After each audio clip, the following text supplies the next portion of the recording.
د قرآن والا به د قرآن طالب او عالم به د قیامت پر ورځ باندې براشي او یاره تړلی وي، اوس تړلی وي کاته خرابه ده.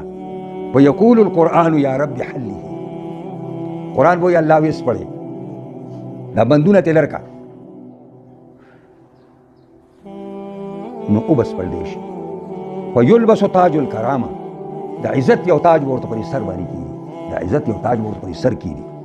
ثم یقول بیا ورته وایي، بیا قرآن وایي یا ربي زده خدای نور، دا خو دې خلاص که نه، بندونه یې ته خلاص که، تړلی او جهنم ته دې اچو، او تاج د عزت ورته په سر کې خو لږ نور هم وله زیات.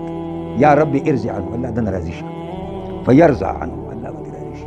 اوس هم قرآن نه ډډې ته کېږئ چې بندونه به درته پراته وي په لاسونو خپلو کې او قرآن به راشي الله ویس پړه وبس پړ دی شي، تاج الکرامت ورته کېښودی شي.